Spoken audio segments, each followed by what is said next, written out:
ನಮಸ್ಕಾರ ವೀಕ್ಷಕರೇ, busy plus ಪಕ್ಕಾ ಸುದ್ದಿ ವಾಹಿನಿಯ ಸುದ್ದಿ ಬೆಳಕಿಂಡಿಗೆ ಸ್ವಾಗತ. ನಾನು ನಿಮ್ಮ ವಾಹಿನಿಯ ವರದಿಗಾರ ಸಂಗಮೇಶ್ ಕುಶಿಗಿರಿ. ಕಾಂಗ್ರೆಸ್ ಪಾರ್ಟಿ ಇಡೀ ದೇಶದಲ್ಲಿ ಕ್ಷೀಣಿಸ್ತಾ ಹೋಗ್ತಾ ಇದೆ, ನಶಿಸುತ್ತೆ. ಕಾಂಗ್ರೆಸ್ಸಿನ ಲೀಡರ್ಶಿಪ್ಗೆ ರಾಜ್ಯದ ನಾಯಕತ್ವ ಮತ್ತು ರಾಜ್ಯದ ಶಾಸಕರ ಮೇಲೆ ಹಿಡ್ತಾ ಹೋಗ್ತಾ ಇದೆ.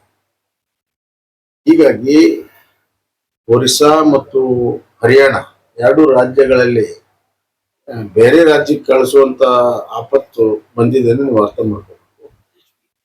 ಬರುವಂತ ದಿನಗಳಲ್ಲಿ ಇನ್ನು ಎರಡು ರಾಜ್ಯ ಉಳಿತು, ತೆಲಂಗಾಣ ಮತ್ತು ಕರ್ನಾಟಕ. ಇದೇ ಪರಿಸ್ಥಿತಿ. ಅದು ಅದರ ಅರ್ಥ ನಮ್ಮಲ್ಲಿ ಬಹಳ ಸ್ಪಷ್ಟತೆ ಇದೆ. ಕಾಂಗ್ರೆಸ್ಸು ತನ್ನ ಆಂತರಿಕ ಕಲಹದಿಂದ ತಾನೇ ಕ್ಷೀಣಿಸಿ ಹೋಗಿ ಅಧಿಕಾರವನ್ನ ಮುಂದಿನ ಚುನಾವಣೆಯಲ್ಲಿ ಕಳ್ಕೊಳ್ತೇವೆ. ನಾವು ಯಾವುದೇ ರೀತಿಯ ಅವರ ಕಲಹದಲ್ಲಿ ಮಧ್ಯಪ್ರವೇಶವನ್ನು ಮಾಡುವುದಿಲ್ಲ.